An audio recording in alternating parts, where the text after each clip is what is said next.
I'll let And you I will guys mention know. that. I think we should be live any minute now.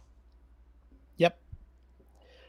All right. Well, Perfect. welcome everybody to episode 20 of the podcast Unlimited Wisdom with Robert Hollis. I'm Craig A. Jackman along with Matt Hollis, and we are so glad to have you with us today.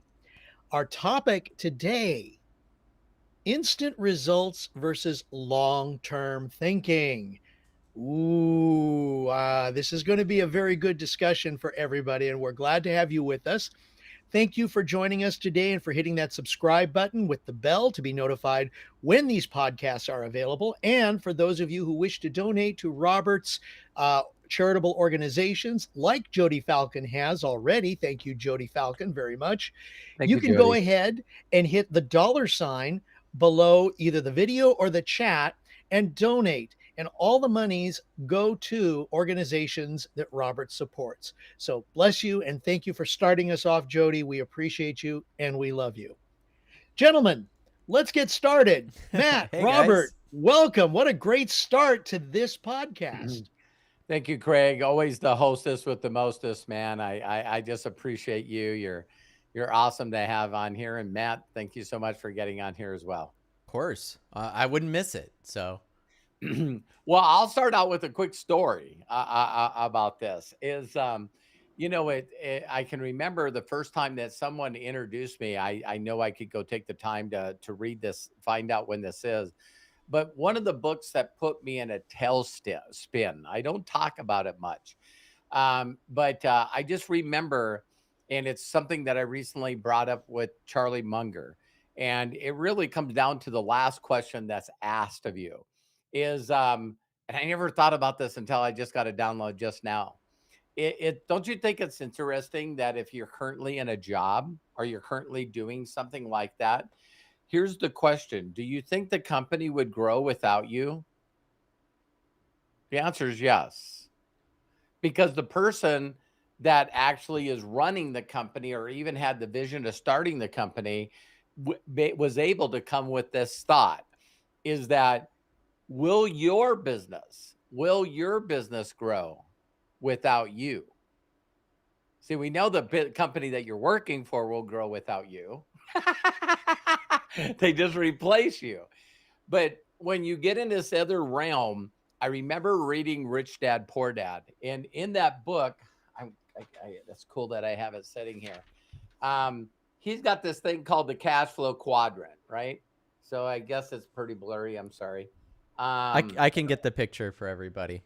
Okay, cool. And one of the things that when I read this, I realized, and listen closely, a lot of people are not going to get this. I realized that I was running my business as a self-employed mentality. So what does that mean, self-employed mentality? I was the person. I was the person. I was doing everything. I was doing the training, the presentations. I was doing the recruiting. I was doing everything. And if you want a great analogy to this, it's if you don't have anybody in your business that's making a full-time income that they think is respectful, then you're in attrition. So you're constantly losing good people. So if your mentality long term was, wow, what if I could build something that if I left it, that it would run on its own, but it would grow on its own. And so when I read this book, I love how Robert Kiyosaki did it, because he talked about his poor dad, which was a professor in a university in Hawaii. And he had tenure there so long that he became the dean. He became the dean of the Hawaii University. Then he had a friend that he called his father was a rich dad.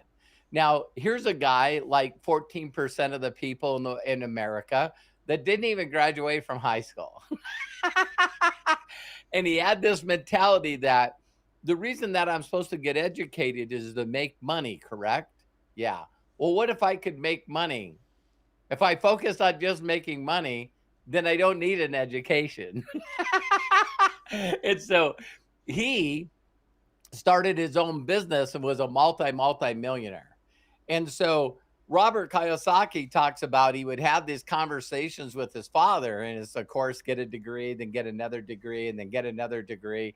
And this is the way to success. But as he said, he didn't see that success with him and his family.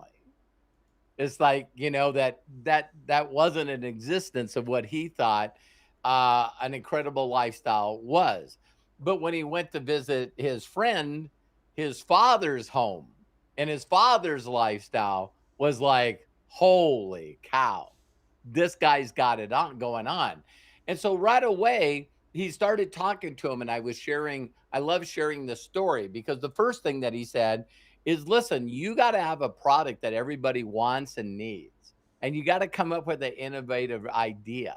So what Robert Kiyosaki was a surfer, and what he did is he came up and he invented the Velcro wallet. And the wallet was made out of nylon, so it would never ever come apart. But it also allowed, sort of like, it had like a Ziploc thing inside the wallet. So if you put your money and your paper money in there, you went like this, and it zipped it, ziplocked it, and then when you closed it, it was a Velcro wallet. And so it cost him $2 to have some of his friends, his mom's friends, to build these for him. And then he would go out and sell them. And so he was so proud, and he went back to his rich dad and he said, listen, I sold 10 wallets today for $10 each. And the guy said, what is your cost? Sort of like Shark Tank, right? And right away he said, it cost me $2 to make them with material and everything. So he said, you got $8 in profit. And he goes, I do. And he says, $80 in a day. This was probably back in the 60s. That's impressive. That's really impressive. And he said, but you're doing it wrong. And he goes, what do you mean? He goes, do you know other surfers that don't want to have a job because they want to be available when the waves are good? And he goes, I know a lot of them. He said, well, tell them that you'll give them $5 for every wallet they sell. So he says, charge them $5 or loan them to them, and you got to get as many surfers as you can. So now if you have 10 surfers that are selling 10 wallets, right? Now you got 100 wallets, but he only made $3 per wallet. He made $300 instead of $80. And see, this is the concept that a lot of people don't think about, because we grow up in a world where it's all about us. How much am I going to make? What am I going to earn? Why are they taxing me? And as long as you have that mentality and you don't think about building an empire over time. Me and Matt were talking before we jumped on here, and Mr. Beast just hit 300 million subscribers. All Crazy. right. I know that sounds crazy, but how many of you know the answers without knowing the answers? I love saying that. So how many of you right now believe that, with everyone contributing and buying his candy bars and buying his merch and sharing his videos, not including what YouTube pays him, how much of the community that Mr. Beast has want to continue to contribute so he can continue to give money? I watched one of his recent videos, and he built 100 homes for 100 people that lost their home. And I'm just going like, yeah, I mean, can you imagine making so much money? So me and Matt were talking, if you don't get the concept that, and why we brought this up is, most people would say, well, of course I want to help other people. And of course I would like to make money to do whatever I want and never have a job, to be enslaved. Of course I would. Until you have to do it consistently over and over again for a period of time to get the results.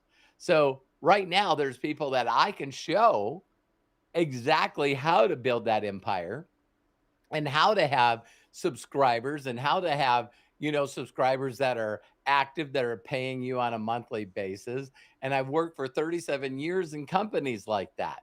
But people's expectations are, I need to work from Monday and Friday and I need to be fucking paid.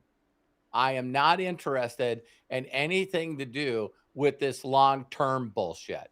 So they look at the influencers that they're influenced by. They look at the YouTubers and the people that have podcasts that they're inspired by. They're just not willing to do something consistently over a period of time to build this. And so I wanted to bring this up because I see people that are in the drive-in at fast food restaurants and they're pissed off.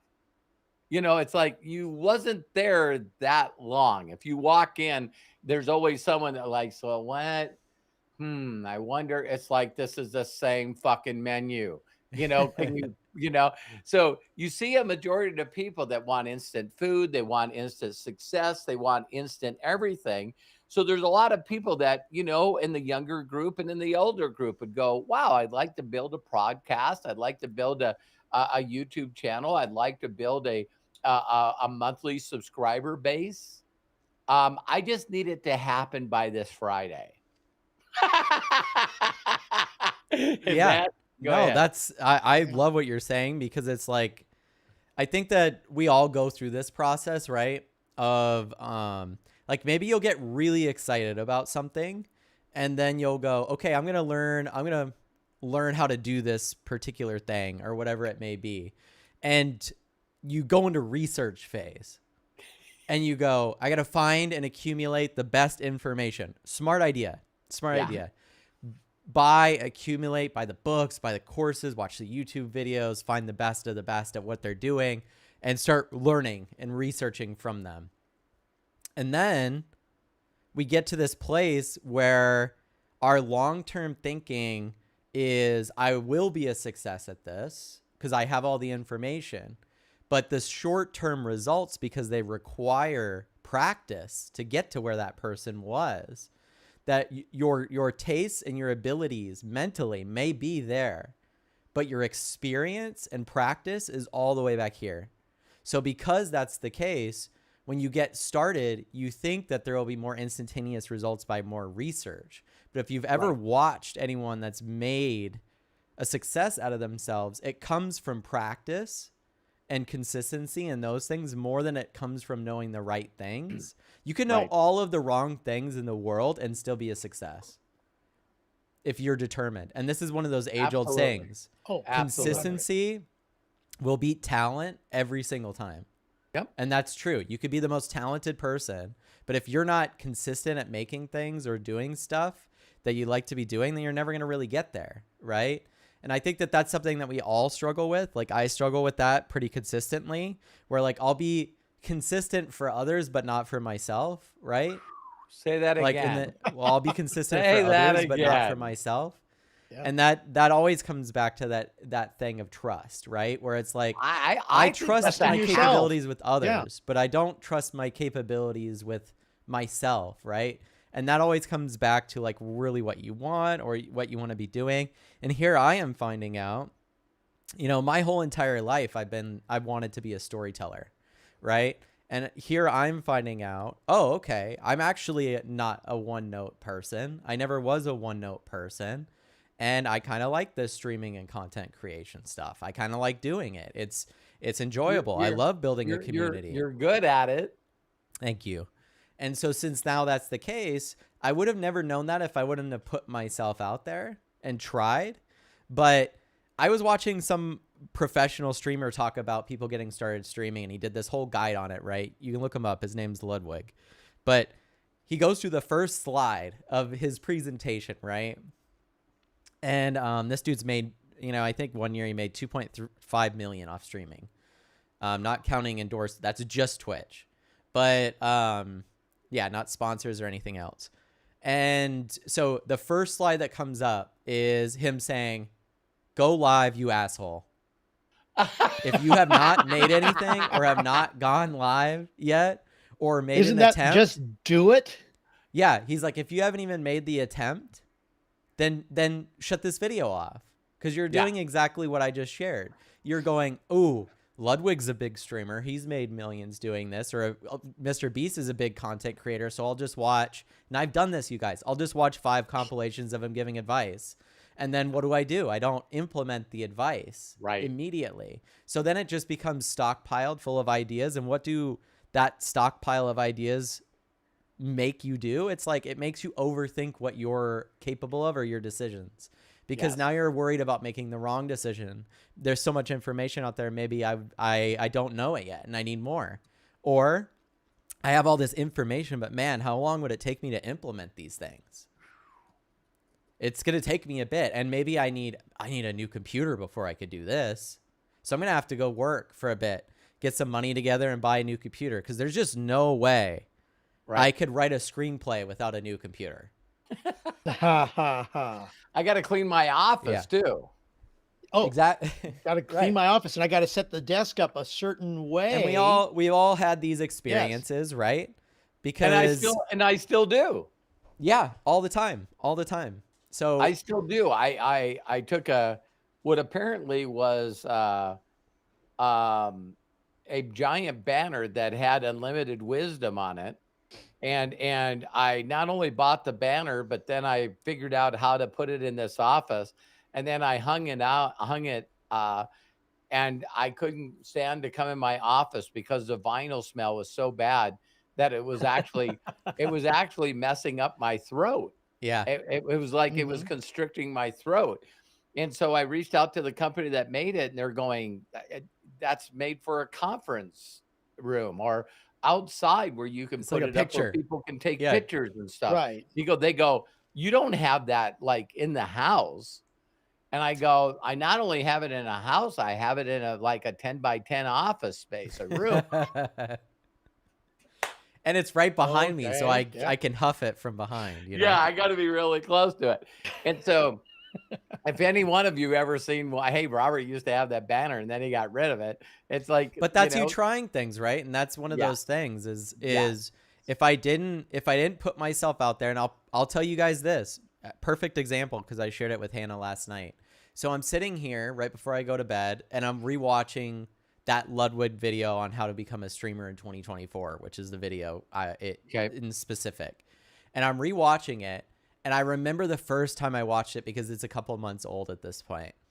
And I watched it, and that screen came up, have you gone live? Don't stop right now. And I kept watching even though I hadn't gone live yet. And last night, I'm rewatching it. I'm watching him go through all the tips, and I'm like, I'm implementing this stuff now. I feel good watching this, because instead, proud of you. I've already gone live. I've been live for hours. I've done these things. I mean, I've been live on this channel. Even yesterday, I was live for an hour. So, yeah, of course. Yeah, I watched it. You excellent. did a great job. You guys got to check that out, man. Well, I'm always trying to add more value to the Imaginators and stuff here too, because there's stuff that I want to share with you guys, right? Yeah. I'm just so excited about this stuff. But if I would, the thing is that I think, here's the thing. When this came up as a topic, instant results versus long-term thinking, I thought to myself, okay, the streaming thing, I wouldn't have known without the instant results of actually trying to do it and seeing how that felt. True. And That's the only way to find out about whether you like something or not is by doing it. I mean, okay, Master Yoda, do or do not, there is no try. So you may fumble, just like what you said about Mr. Beast. You may fumble in the beginning, but each time you physically do it, you're going to get gooder and gooder. And the more experience that you have, and then plus you learn along the way. I've always been an advocate of get started, do it with whatever it is you've got. You may not have the best equipment. You may not have the best camera, but just do it. I mean, people, gosh, we have cell phones.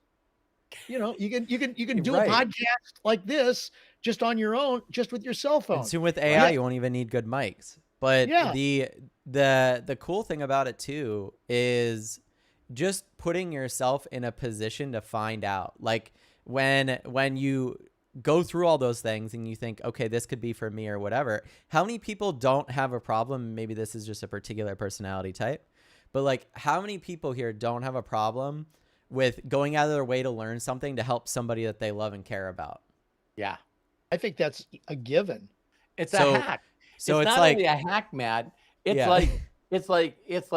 crazy that you have zero, listen to me, Zero interest in what the other person asked you about. Zero. It's never even crossed your mind. And you're sitting with someone and someone is going, ah, man, what would you think would be a good book? Because I'm struggling right now with thinking long term. And my response is, hey, let me go on AI and ask it. Let me get this link for you. Then after I find Rich Dad Poor Dad, then what I'm going to do is send you the link, and I'm also going to send you his YouTube channel. It's like, oh, by the way, let me send this over to you. I'm going to send this over to you in a PDF format, and it's like, but okay, now it's my turn to do something. Now I need to do this for myself. I can't trust myself. I got to research. I got to listen to multiple people. By listening to multiple people, I end up sometimes getting overexcited, like the Dunning-Kruger effect that we're talking about. And then all of a sudden, I get this crazy enthusiasm. About what they're talking about. And because they're and I'm excited, so right? So it's I can't. I'm so damn excited that I got to reach out to Matt and Craig and go, "Oh my God, have you seen this guy? Look what the hell he's doing." And it's like, Robert, what? He's not doing anything that we want to do. That's not part of your imagination. Do you see yourself doing what he's doing a year from now, 2 years from now? God dang it, I forgot. I don't want to do anything that guy's doing. Then why No, are you yeah. sharing everything with me? Well, I mean, that's the thing too, is like I watched the whole video with Ludwig, right? And any of you guys that are interested in streaming, I recommend checking it out. But you watch that video, and he goes, write down the 3 people, and I've had people do this, but write down like the 3 people that you would like to be like, content creator wise, streamer wise, or channels. And if you can't think of 3, then you don't know what you're doing yet. Right. Like you have to have 3. In my 3 list, Ludwig is not in my list of 3. Oh, wow. Because even though I admire him a lot, the dude is a workaholic animal that I am not. I know my passion for it is not at that level. My passion in it is for building a community of people that are interested in shit and like entertaining them and educating them at the same time if I can. And that's my skill set. Am I going to do reality game shows on my Twitch? No, I'm not. You know what I mean? Like his right. Who knows? You find your niche and you master the mundane. That's one thing that we always promote here on Unlimited Wisdom or with Robert Hollis. It's mastering the mundane, doing the best that you can with what you have, and start from scratch, start from nothing, and continue to master that, whatever it is, Right. that task, that thing that you do, or I like to say that voodoo that you do so well. Whether you're an actor, whether you're a singer, whether you're Matt, whether you do the AI stuff and the animation, Robert, when you do the motivation, it's something that you find that you love, that you value, that you want to share with somebody, and you want to make sure that you start doing it and do it with the best of intentions. And that is a key thing, is you're doing it with the best of intentions. You're not getting rich quick off it, because I don't know how many people, I'm one who was that way a long time ago, where it's like you go into, you become a salesman at a stereo store.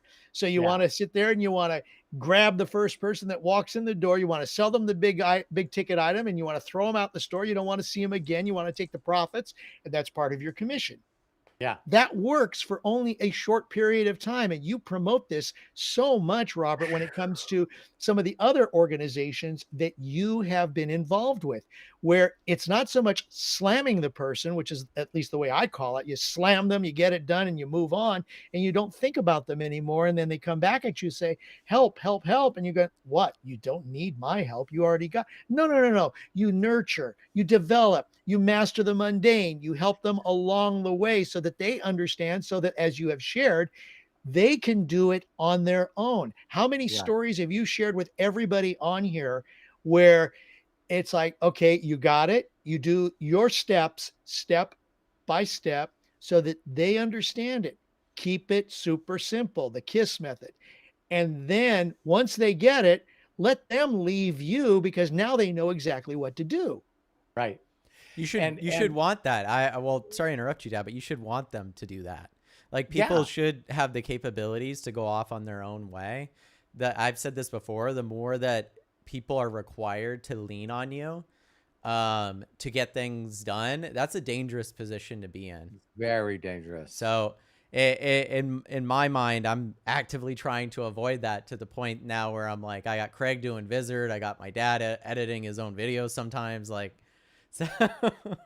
So Yeah. I think what's so interesting about it is you start to see the people that want to help you and you collaborate with them instead you build a team of people that a community of people that care instead of people that and Bob Johnson said this in the comments, right? I hate when you do all the research for somebody and then they don't use any of it. Why did they even Right. ask for all that information? Mhm. Man, I And can't it's a even tell you lesson, as guys it Well, says, it's a lesson how learned. many times that's happened to me. oh my So, God. We all do Yeah. that, especially right. especially because we care about the other people and the other person, and we have our own integrity that we want to make sure that they get the right information and that we're not giving them the wrong information. And yeah, exactly. I did a post. I got to give a shout out. Who posted that? I think I don't remember now. I'm sorry, but right before I got on here, I seen a post from one of our inner circle people, and I love that it said, "The world, the world will ask you who you are, and if you don't know, the world will tell you." Yep. I And saw what that I too. think Yeah. that whole concept of people, whether they want to believe in the six human needs or not, we all need love, we all need connection, we all need excitement in our life. So we need uncertainty just as much as we need certainty. So, that's when people get really, really bored, right? They don't have enough uncertainty in their lives. And Mm. so we need significance. We need this stuff. And so contribution. So then when we go out there and we say, I don't need any of that stuff, then the very next thing that happens is someone tells us and that we need something, and then we're following them until we quit. And I tell this story all the time because I love being real with every one of you.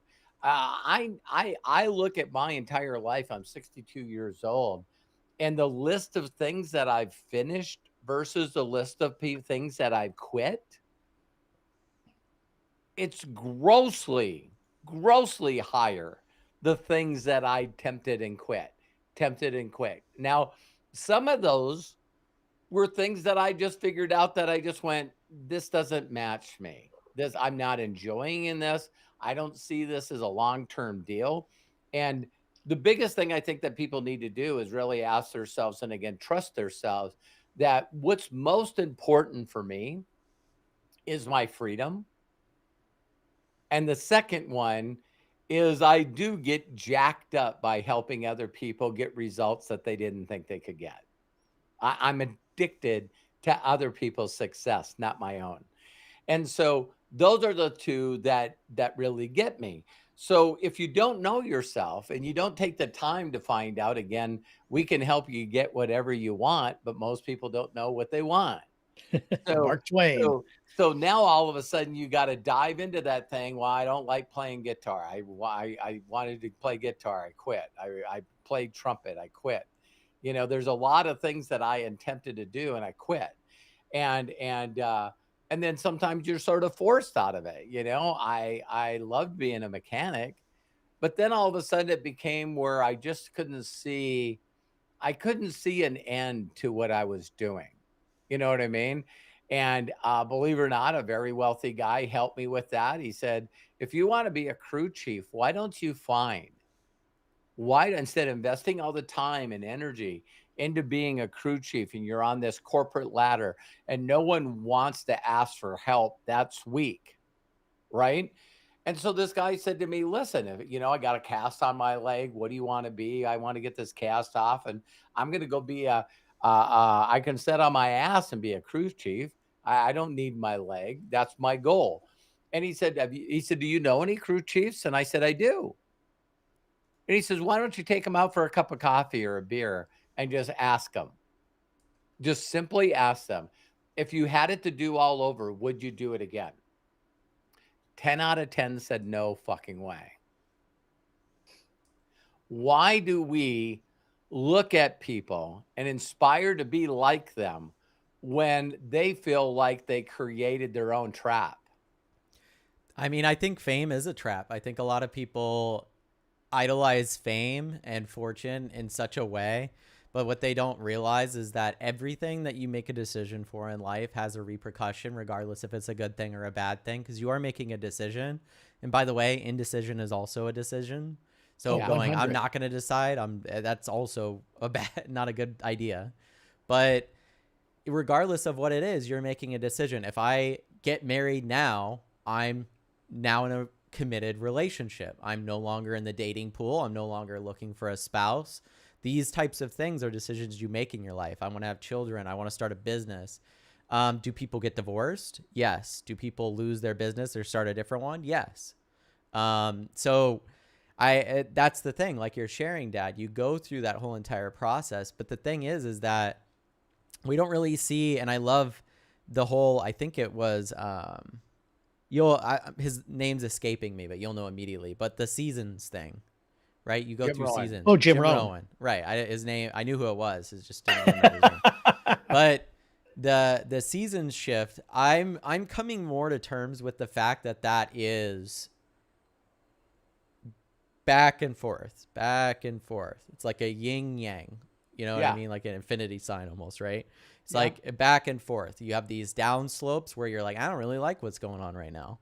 And then you have these up slopes where you're like, man, I really hope this doesn't stop. You know what I mean? If anyone's been in love, you know that, man, I hope this goes on forever. Like anybody that falls in love hopes that that's the person, right?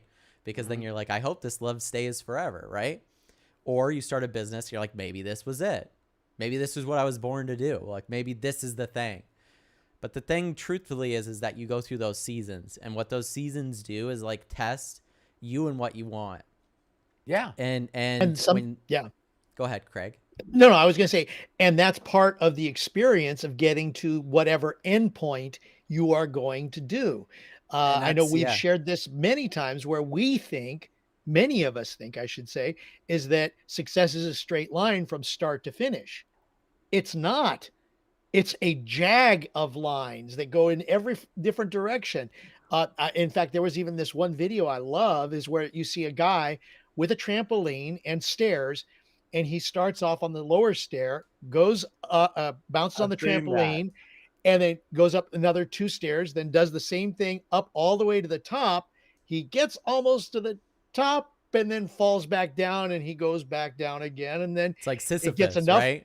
Yeah, and then he gets enough momentum and picks himself back up, and he finally gets to the top of the stairs. It's not that simple. There are obstacles to everything in life. And I know this is a quick way of saying it, but still there's obstacles. But do you have in mind where you want to be? Is this a goal? Maybe it's not. Maybe you have to open the doors up to a certain point that are available to you, but then you want that final door. It's not going to open no matter what you do. So what do you got to do? Find a new door that's going to open based on the skill set that you have right now. And that's the key. That's where the mastering of the mundane comes in, because you had to master a skill set to get yourself to this point in time. So what's the next door that you want to try to open? Well, let's go this direction. Maybe this will work, maybe it won't, but at least you're going in a direction and you're keeping in mind that vision of what you want. And this is the best way at this moment in time to get there. Yep. And talking about this Dunning-Kruger effect, I just think it's, that we need to stay on this. This is new information to me. I knew that people did it. I just didn't know that there was a study on it. And where the study came from, believe it or not, was why do people feel smarter than they actually are? See, it was funny how I stumbled across this, because in my mentality of wanting to help as many people as I can, impact them, we have a nonprofit called Unlimited Wisdom. And really, truly, all I am is a seeker of knowledge and a seeker of wisdom. I found people that had that wisdom because I was a seeker. And then I believe one of my gifts that I love most about myself is my persistence, how consistent I am. And so, you know, we always hear this thing that you eat an elephant one bite at a time. I'm the kind of person that when I grew up, the way I got my satisfaction, the way I got my attaboys is I was the kind of person that could work on something and know that I could work on it not based on hours or how much money or how much time. It was to finish something. And I remember one time hearing this, that one guy I know very, very well. He's a very successful person. And he says this all the time. He's like one of these guys that just happened to be around Earl Nightingale. And he asked Earl Nightingale, he says, listen, I want so much to be successful. And he goes, what do you think your problem is? And immediately, if you just listen to people, he was saying, I tried this and I didn't work. And I tried this and it didn't work. And then I tried this for a little while and it didn't work. And then I was sort of burnt out. So then I stepped away for a while and did some other things. And then I came back and I tried this and it didn't work. And he goes, oh, I have the perfect solution for you. And he goes, really? And he says, yeah, finish fucking something. Just finish something. And I always tell people, the people that I've learned from, the way you can get this habit of finishing something is just look around your house. Just look around your house, look around your apartment, look at all the stuff that you have and finish little things. Little tiny things. I know that a lot of you will laugh when I say this, but there used to be this phrase, and I know that it's good today. But if you look at an auto mechanic's car, it's never finished. Or Why? it's like a chef, they'll like come home and like throw a frozen dinner in the microwave after they've worked Yeah, and made food it's all like day. if you go to someone that's a contractor, you can walk around their whole house and why haven't you put that door in? Or you plan on putting a garage door? I've actually seen this. Yeah. Yes, I know people that are that We way. drive by Right. this house all the time on our way to going in town from where we live, 20 minutes outside of Billings. And this guy has had the Lowe's white paper that you put on it to protect the wood. And I'm not exaggerating, for probably 15 years. So he did this addition to his house and he built this big giant tower on his house and then he just didn't finish it. Well, why do I bring that up? Is if you can look around and find little things that you can accomplish. Maybe you didn't totally read that book. Maybe you didn't totally do something to its fulfillment.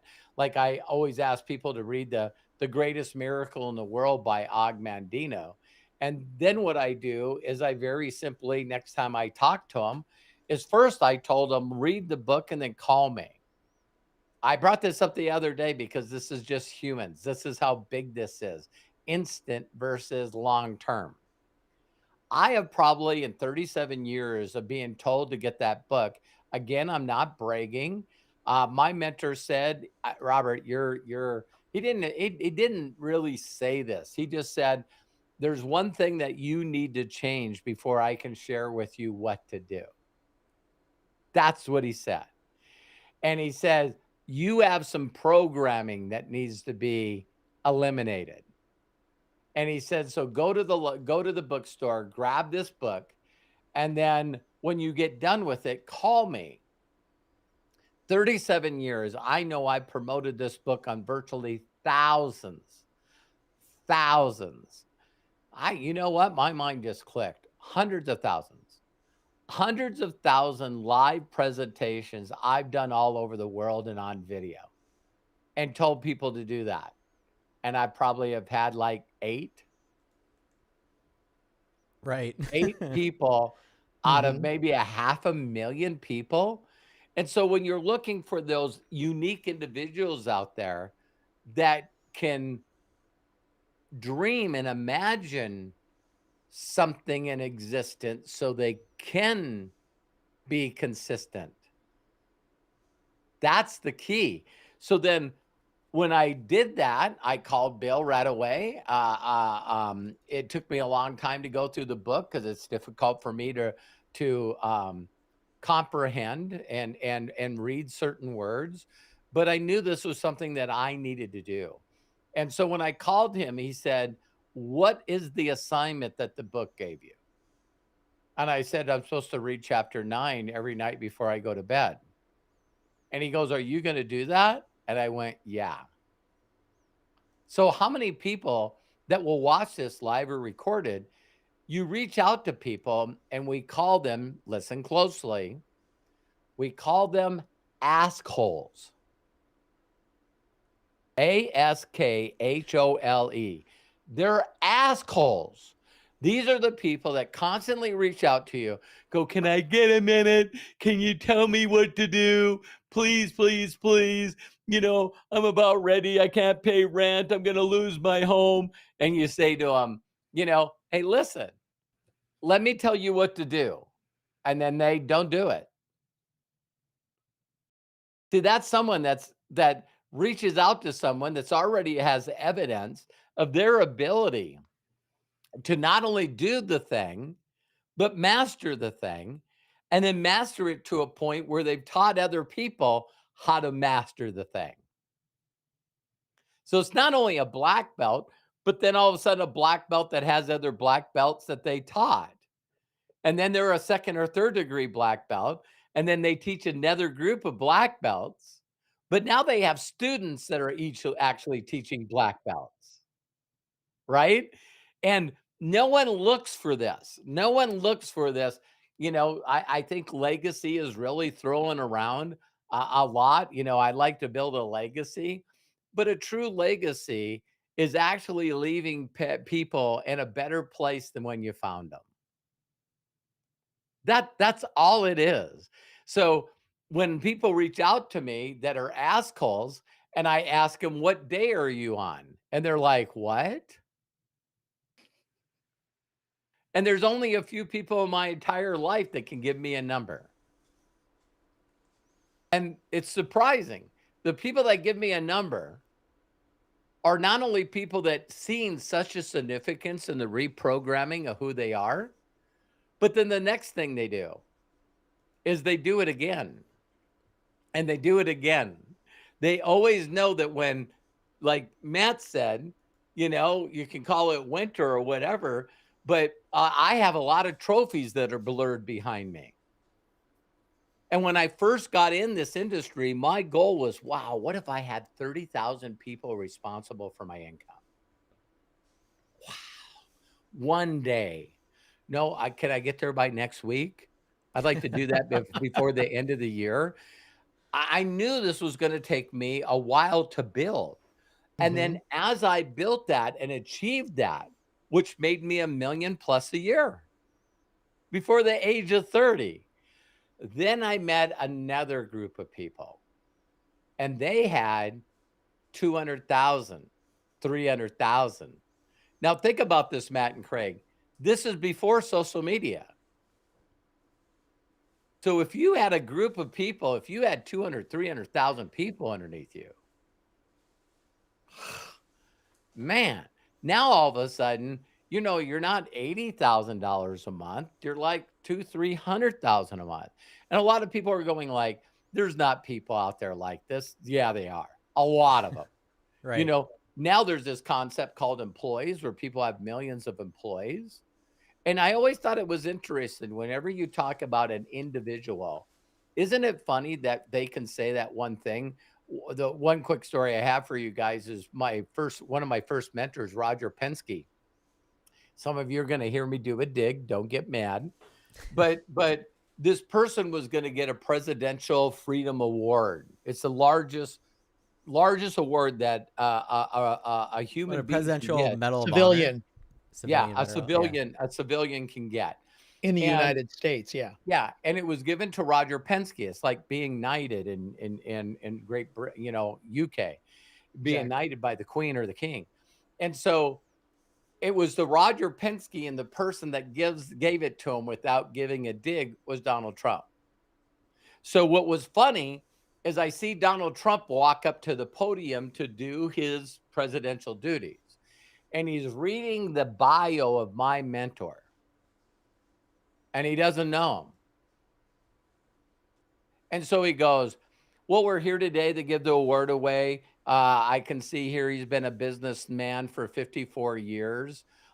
He has 77 companies. And he's looking at it, Roger Penske, and he's going, 77 companies. And you have over 300,000 employees? And then he's going, wow, wow. And then he looks down and he goes, you've won the Indianapolis 500 18 times with 13 different drivers? And he's like, what? I mean, it was funny for him to read a bio of somebody where he's going, this guy is flat out kicking my ass. He's documenting. For real, but also has an impeccable leadership, not doing stupid things, giving to charity. It's like he's like looking at it going, I wish this was my bio. I really could kick ass if I had this bio. It's funny. I was just looking him up because I was wondering how much he was worth and how old he is now. He's 87 and he's 3.7 billion as of today. Yeah. So that's and he's still active. I mean, how long ago did he get just won the Indianapolis 500 again? Yeah. Yep. How long ago did he buy the track though? Because I know this was a lifelong dream of his. His first what got him into racing was his dad took him to the Indianapolis 500 when he was 9 years old. And he's done so much for the racing industry worldwide that the Thomas family owned the track for 5 generations. Mm-hmm. And they endowed it to him. Because the cars that race on it are Indy cars, Indy 500. And just like Warren Buffett, if Roger Penske didn't step in, there wouldn't be no Indy cars. He was dominating it. Then he took it over. And then he basically, everyone said there's no one's going to make this work and make it profitable for anybody other than Roger Penske. So they just basically asked him through votes of people saying, would you please take this over for us? And when the family could no longer afford the keep up for the Indianapolis 500, they endowed it to him. Just went, you need to take this over. But that was his goal. That was his imagination when he started at the age of 9. I want to race here one day. He did. He became a world champion racer. Then he went, I'm going to step in and be a car owner. Then he became an owner. Then his goal was to hit pole with Indy 500. I think he's done that probably 30 times. And then he wanted to win it. He won it. And then he started going, what if I won 1 and 2? What if I took first and second place? And then he had 3 cars and he went, wouldn't it be cool if I won an Indianapolis 500? And when they come around 3 abreast, which is the only track they do it with, what if they came around corner 4 and as they're coming down the straightaway, 3 wide, 11 rows deep, if number 1, 2, and 3 were all Penske cars? Now he's pulled that off 6 frickin' times. Mm-hmm. Then his goal was, what if they finish first, second, third? He's done that multiple times. Yeah. Wouldn't it? I mean, it wasn't instant success. It wasn't instant success. It was over long term. Go ahead, Matt. I'm sorry. I wanted to point that out because, you have the vision and the vision takes time. Well, I was just thinking too, as you were saying that, as you see certain people and they knock down different goals, right? How great would it feel to have a goal on your list of something you've wanted to accomplish in your life and to scratch it off and have to come up with a new goal. Oh, How great is that? I You love know? doing that. I love Exactly. doing that. So that's the thing is like, I feel like you got to set some goals for yourself. Just like you were saying, you accomplish certain things. For some people, it's going to require more. Like for some people, it's going to require less. Everybody's different.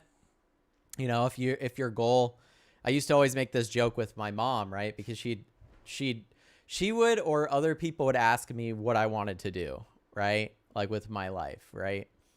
Like my grandparents would ask me, family, friends, or whatever, right? And my response to them always, instead of what I actually wanted to do, my response always was, you know, those guys or those women that lay the cones down on the side of the road, the cone people. And then you see them out there and they're picking all the cones up. And everybody would go, yeah. And I'm like, that's my goal, is to be that cone guy. Okay, now that you've laid that out, Right. why? I don't have a, well, that's the funny thing about it is I think it's such a funny question. And even to this day, I still do, to ask somebody what they want to do with their life. So that's why it's a joke. Because if you would have asked me years ago, I would have said, I want to be a film director. I want to do this and that, right? I want to work in Hollywood. I didn't see society and the world going the way that it was back when I wanted to be a film director. Movies even weren't the same way they are now. Yeah. So because of that, I've shifted what I've wanted. Now, if I still wanted the same goal, like imagine your goal right now is to be a graphic designer, you know, and this was one of my goals. If you would have asked me when I was younger, graphic designer, animator, a majority of animators right now, graphic designers, are out of a job because of artificial intelligence. So doesn't mean you still can't practice those things or do those things, but you do have to adapt and you do have to change. And I think that that's one of those things is like when I answered the question that way, and I still love my answer to that question, is because I think it's such a crazy question to ask somebody what they want to do with their life. And the thing that's crazy about it is if I respond with that, what is people's normal response? They're like, oh, you don't want to go to college? You don't have higher ambitions than that? Or whatever society puts on you. Well, that's them, right? Because exactly. even society is subjective. Society is what group you're in at that time. Everybody has an opinion on what you should do with If I your hung life. out, if I hung Like out that with stoners all the time, comment. they'd be like, dude, smoking weed's the best thing ever. What are you talking about? You've nailed it. Yeah. So that's the thing is like you become who you hang around and everything like that. But I really think there's such a huge aspect to just allowing yourself to live your life, be present, and flow from one thing to the other. Yeah. And taking yourself out of that creative place also like takes you out of your creative place in all the other areas, your relationships, your, like, if you're not feeding and sustaining yourself, then it's very difficult to plan a date for your spouse when you're not even capable of planning something for yourself. Very good. You know what I mean? Because obviously you take better care of yourself. You'll be better to the people around you. I've seen this firsthand in my life. So I'm just a firm believer in going with the flow now more than I was. Like my goal every day is to get into that flow state, put my headphones on, make something, get into that flow state for a couple hours and make some shit that I'm proud of, whether it's writing, whether it's animating, whether it's editing videos, whether it's making copy or campaigns or whatever I end up doing. Right. So, yeah.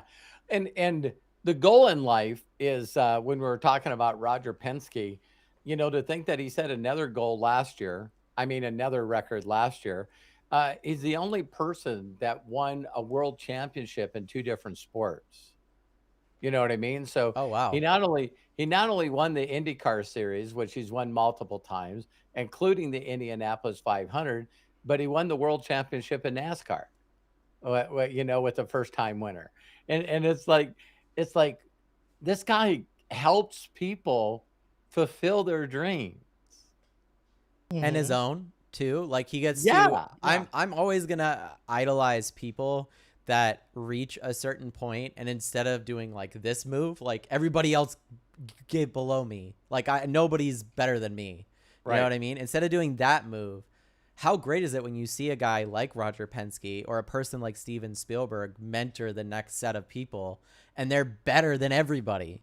Because Yeah. instead of having to go through that passage way, they had an actual mentor there that gave a shit enough Yeah. to go, hey, this is not a good idea. This would work this way better if you did it this or that way. And they cared enough about the person to let them have their own journey to that Yeah. same spot. Yeah. So I think people will be blown away, in the last couple of months. I just keep drilling down and drilling down. And, me, it's like I have a lot of wisdom, and I've applied a lot of that wisdom, and I'm a great executor and things. And one of the things that I found out is that I don't really enjoy mentoring people, because for me personally, I take it too personally. And so I can't help people participate in their own rescue. It's something that's just weird about the world today, to think that I came up with this idea of doing this podcast, and a lot of people that will watch it live or recorded, hopefully years from now, just say, "You want me to think what I'm doing a year from now? Fuck that." you're like, I don't even know what the next year is going to look like. Yeah. And then Mhm. here's the other thing, is you ask them to write down their perfect day. And it's like, nah, I ain't gonna participate in that. So they're so stuck in their old programming of instant everything, going from thing to thing to thing to thing to thing. And here's me. More than anything, I believe my gift is promoting.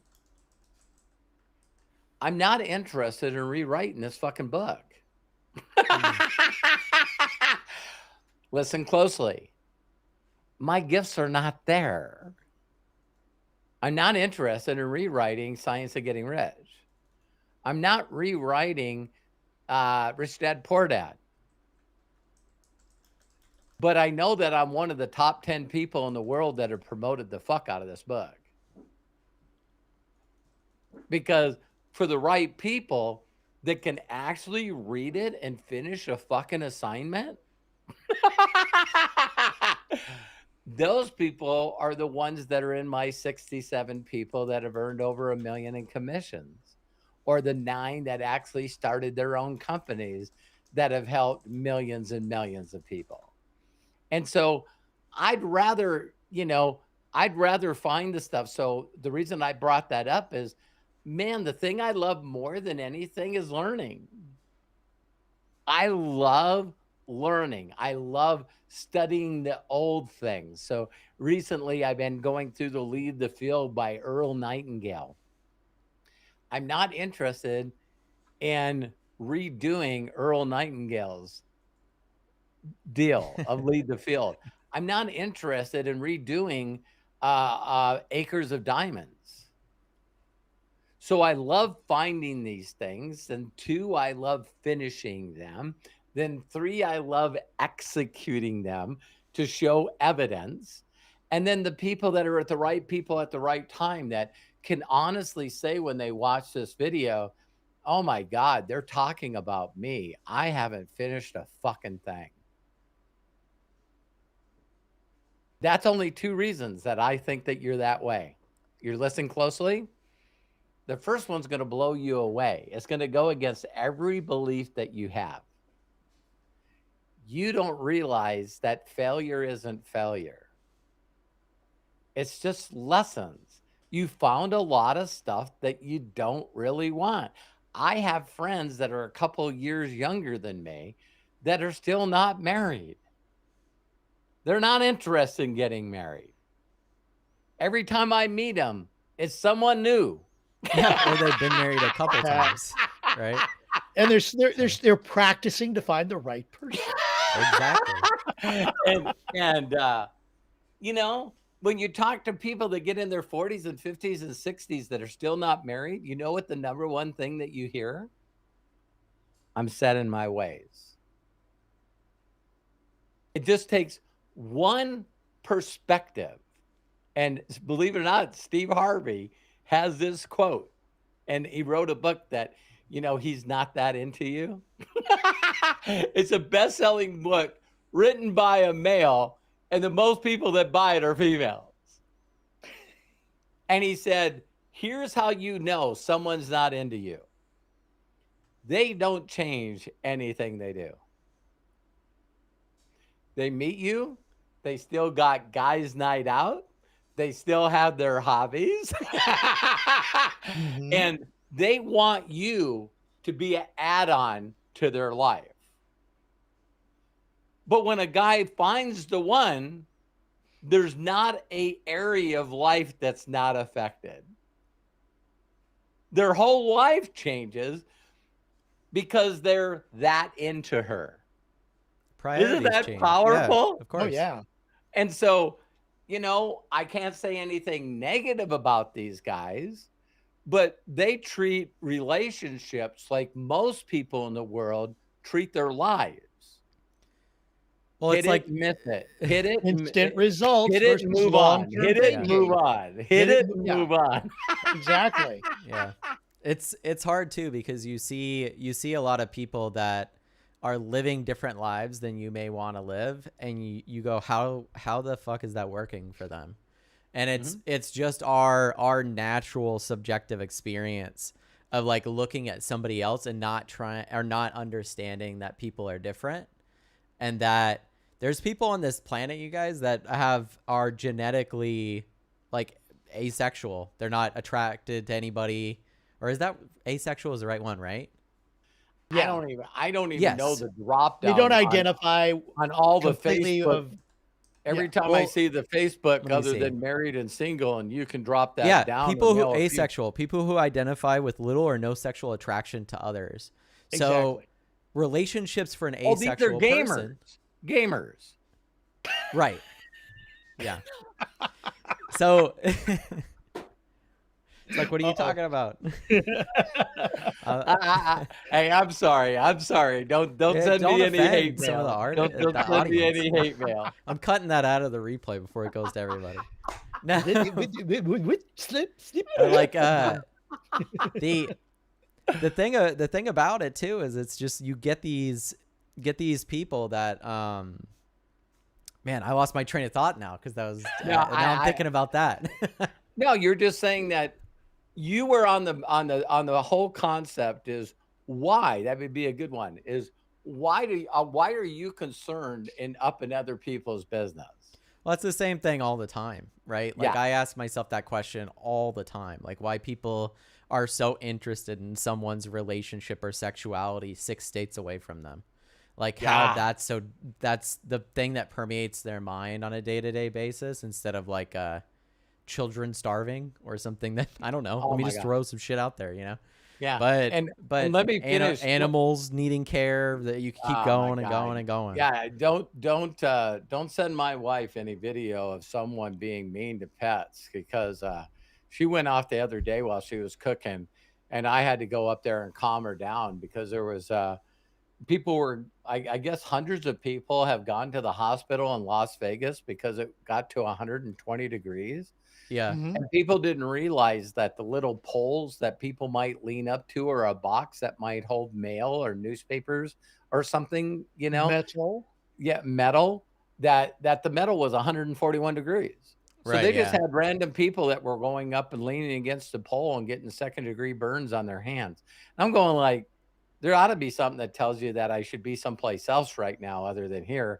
But there was something about the weather in Death Valley. Yeah. It's like, I saw that. I got on this subject because during that lady was talking about this, right? They had this gun, and the asphalt was 140 degrees, the concrete, and then this woman goes by and she's walking a dog. Terry forgets everything that's going on. And she's like, what the F is wrong with this person? And I said, the dog had shoes on.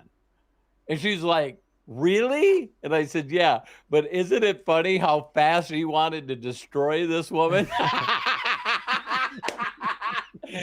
And it's like, hey, we jumped the judgment pretty quick. But to finish Yeah. that one thing that I was talking about, the two reasons that you are not finishing something and you don't have an imagination of a long-term thing that you can create is you haven't found it yet. We step into things and keep looking at this word failure and the opinions of other people that don't mean shit.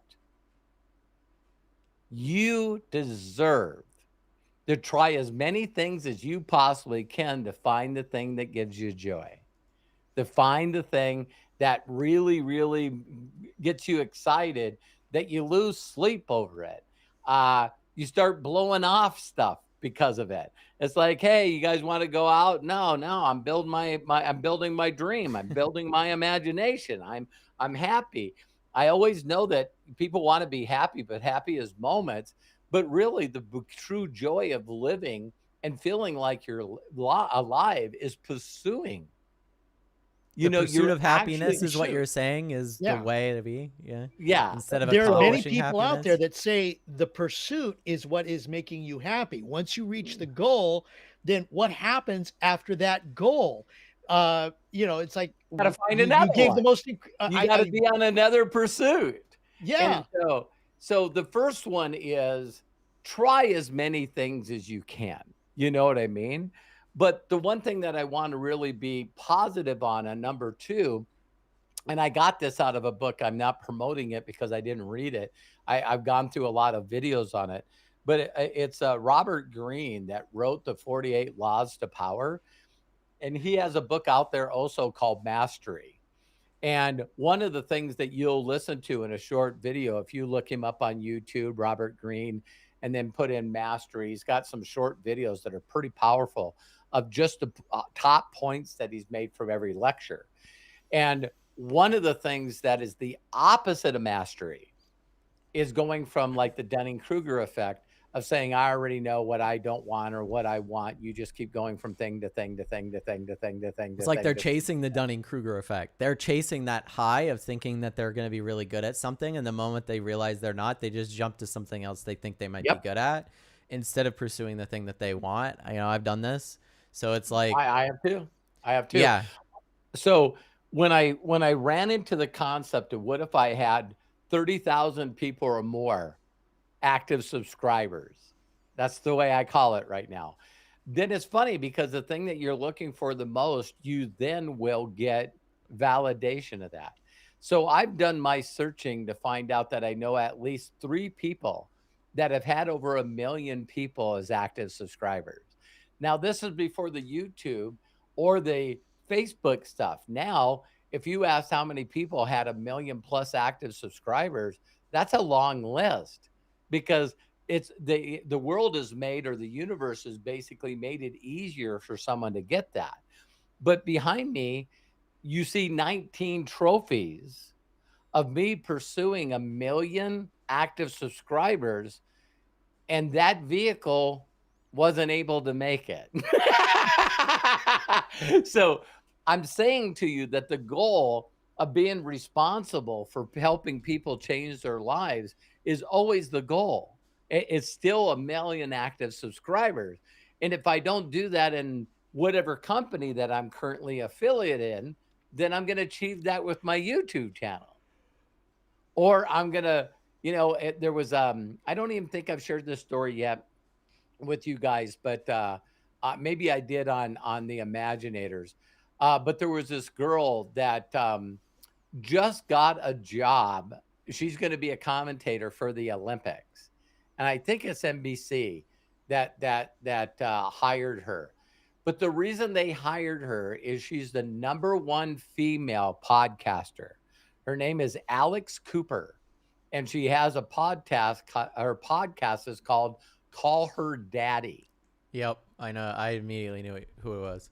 Okay. She just signed a Spotify agreement for $60 million for the next 3 years. And she has 5 million listeners per podcast. And I think she just turned 29. I'm like, what? It's like my mind just like actually just like pops when I hear that. Yeah. And I forget what she said, that she did like podcasts for 2.5 years. And one day, an agent for Miley Cyrus called her up and said, Miley loves your podcast. Would you be interested in having her on your podcast?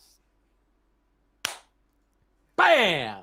So now all of a sudden overnight, Miley Cyrus being Miley Cyrus, you know Especially what I at mean? the time when she started it. Yeah, which Miley was even bigger at that time. But it's like, that's the type of, I love you talking about this stuff because I love these types of stories. There's another one even that I learned the other day with Twitch. There's this guy, he's a younger streamer. His name's Jinxie. And now what's cool about stats and the internet is that you can track all of these things now. Yeah, it's not bullshit. So you could put in his name on a website called Twitch Tracker. Jinxie currently goes live on Twitch maybe 4 or 5 times a week and streams live to about 100,000 live viewers on Twitch, right? He's one of the largest on the platform. If you look back, and this is in the Ludwig video even, if you look back at the first 2 years that Jinxie streamed, he was streaming to 2 people for 2 years. That's perfect. And guess this. He was streaming to those 2 people for 6 to 8 hours on those days for 2 years. He's now a multi-millionaire and one of the biggest streamers in the entire world. Great story, man. Great That's story. the same with Mr. Beast. I remember the moment when there's this one YouTube channel called T-Series. It's like owned by this Indian They're way up conglomerate. there. I remember seeing them. And there was a moment in time where PewDiePie was like the biggest YouTuber, and this is when I was growing up on YouTube with like PewDiePie and all these people, right? He's like close to my age even. And I remember the moment that PewDiePie was getting close to beating T-Series as the most subscribed channel or something along those lines. If you look it up, Mr. Beast, this smaller YouTuber, got a billboard and was like, subscribe to PewDiePie. It was a billboard and he shot a video. He's like, I got a video. I got a video. He's like, we cannot let T-Series win. We need to make sure PewDiePie is the most subscribed channel on YouTube. So of course PewDiePie watches Mr. Beast's video of him buying a billboard saying subscribe to PewDiePie on YouTube. Today Mr. Beast passed 300 million subscribers. Mr. Beast is the most subscribed YouTube channel on YouTube, and it's not by a little bit anymore. Like he passed T-Series like a couple of months ago. I think he gained 10 million subscribers, you guys, in 1 month. T-Series right now has 269 million subscribers. Yeah, and he just passed 300 million. So I was watching him do it because there was live tickers even on YouTube and stuff of him getting close to passing them, because they ended up passing PewDiePie and becoming the largest channel again. So now, yeah, Mr. Beast is not just the largest YouTuber, one singular person. He's also the largest streamer. He's also the largest, like, he has a video coming out on the 17th on his channel where the 100 largest content creators on planet Earth are competing against each other. It's his largest YouTube video. He's been promoting it. But you see Ludwig's in this video, Jinxie, the guy just names in this video. There's all these people are in this video, and you go, man, there's only a couple of people that could get like the Avengers together. You know what I mean? Well, didn't you send me a post today that Mr. Beast said, I'll see you guys in 15 years because I'm too young to be the president of the United States? Yeah, you have to be 35 to run for president of the United States. So we'll see he's 26 now. We'll see in 9 years. 9 years, yeah. How much he does. I think it'll be a lot. Oh my God. And imagine that. We're going to see firsthand because Donald Trump won the presidency because of influence. And if he wins this presidency, it'll be the same reason. Right. Yep. Mm-hmm. Because it's not, I don't think it's on politics. It's on that. Right. So don't they call that everyone's upset because they're saying that the populist party shouldn't win? Am I saying the word right? What, like whatever gets the most votes, like Well, when he won the first time, they were just saying that he was he won the first time by electoral college. Is that what you mean? but he was He didn't just win the popular vote. popular. You don't Yeah, need to be a well, that happened politician. before You just too. need to be popular. That's an element of it, but I think the influence is the big thing. If Mr. Right. Yeah. Beast told a group of people, and this is the same with Jinxie as a streamer. You guys can look this other guy up. His name's Kai Cenat. This guy is young. I think he's 24 or something like that. He went and did this pop-up thing in New York's Times Square, and there was like 100,000 people there. They had to shut down. And he gets 100K view. He's like the second biggest streamer, right? If not the first. now. Golly. 8.49 million Yeah. Wait, 8.49 million what? subscribers. Right. Well, if you look at his Twitch, it's nuts too. But because that's where he predominantly is. But you look at somebody like Mr. Beast, and you think of the level of influence that he has. And then you think of somebody like Donald Trump, or we could even go back to like infancy of social media with Barack Obama. How does Barack Obama beat Hillary Clinton and then eventually win the presidency? Influence. Yep. He had more influence over people than Hillary did, and He gave McCain people had. hope. He gave people Exactly. hope. Well, I It think shows how Trump powerful was fighting influence the machine can at the be. time. The first time he ran, he was like anti-establishment, anti-machine, right? Yeah. He's like, we're gonna drain the swamp and all these things, and people go, "Fuck yeah, that's what I want." You know what I mean? I want things to get better, of course. And do you know of a person named David Dobrik? yes, yeah, I know David Dobrik. Yeah. Yeah. Okay. So Terry and I are watching. We love watching. Like right now, David Letterman, and he did an incredible interview with On with Netflix, he does. with Miley Yes. Cyrus, and you know, so does Kevin Hart. Kevin Hart has this heart to heart. Oh my God, these things are just incredible. And so, you know, Kevin, you know, he's now worth $500 million because he's got his stuff and everything. By the way, So Kevin Hart was on Kai Cenat's stream on Twitch twice. One time he just got on there. It's so funny if you guys look it up because he has no idea what the fuck is going on.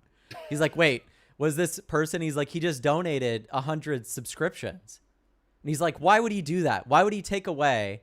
He's like, you know what? Screw you, man. He's like, no, that's a good thing. And he's like, oh, awesome, dude. Thanks for giving the subscriptions. Because when he said he gave subscriptions, he thought he didn't even know what the hell that meant, right? Most people Right. don't. He But didn't understand terminology. Right? exactly. And then he came, that stream was so successful, like 500,000 people watched it live. What? Yes. That then he came back and did a whole sleepover stream where he stayed on for like all night with Kai and a bunch of his other friends in the same room. And that stream, I think, had almost 1 million people watched that. Wow. So heart to heart, Kevin Hart does this thing called Face Off. Hopefully he has Kai Oh Cenat my on God. it. Yeah. I don't know if you guys have ever seen Kevin Hart do this Face Off stuff, but he's got these 3 couples. And what he does is he has them competing against each other in some of the stupidest things you've ever seen. And it's called Face Off. You just sit there and watch it and watch, you know, like on Zoom, you're watching 3 couples compete while him sometimes and his wife is there. And they're just competing in all this stuff for money for charity. You know what I mean? And the stuff that he gets them to do is, I mean, you're just like, you can't stop laughing. So we're watching and we're going through episode to episode to episode. You guys got to watch it just to tell me what you think. You guys will crack up. And so one of the people that were on there was this David Dobrik. And so he's on there and right away, this is how Kevin Hart introduced him. He said, this guy's got, you know, 7 billion views on his YouTube channel. And it's like, and so him and his buddy are both wearing hats and it's Dobrik Pizza. So Right. I guess he's got these big pizza places In LA and stuff. Yeah. Yeah, and I'm listening to this kid and he's funny. So they just asked him out of nowhere, you know, so what video do you have that has the most views? And he goes, well, it's all about stunts and doing stuff. And Kevin goes, yeah, I know. I've actually been involved in some of this stuff. So what kind of stunt did you do? And he says, well, my partner right here, what I decided to do is his grandpa died years ago. And he said, so what I did is I proposed and married his grandmother and took her to Hawaii for our honeymoon. And she's 87 years old. So if you go to David Dobrik right now, he did this as a stunt on his friend. And so when he heard about it, he goes, oh, well, of course this is a stunt. But then they had the video of them in Las Vegas and the marriage. And then he seen the marriage certificate. He still thought it was a joke. And it's not a joke. If you go to the website right now or look him up on Google, it says that he was married to this lady for a year. Anything for the content. That's some content brand right there. And I think, how did he say it? He said, I just couldn't wait until he finally clicked in his mind that I was his step grandpa. That's funny. It's like the I that old, back when I grew up, I thought SNL at that time was like not in its heyday, because obviously it's had many heydays, but the early 2000s where they had Andy Samberg on and they did like the Lonely Island stuff with Justin Timberlake and stuff, where they had the mother lovers and it was like Mother's Day, so then they go out with each other's mothers. If you guys see that song, it's so funny. But yeah, I mean, Wasn't that song like Junk in the Box or something like that? Oh, Dick in the Box? That's a different song. Yeah.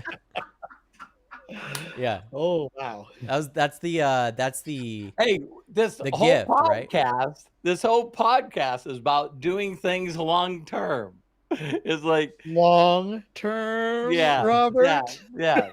Why? I'm the youngest one here, so Yeah. why your guys' minds are in the gutter? I'm not thinking any of this stuff. Maybe you just haven't been exposed to it. Yeah, right. Oh no, my sheltered heart. Yeah. But it's funny that we brought up all these people's names and did some great stats and data.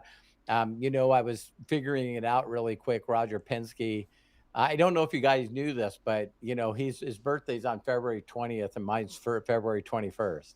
And so that's always been something that really, but he's 87 years old, but he pursued one imagination for 78 years. And he's still doing that.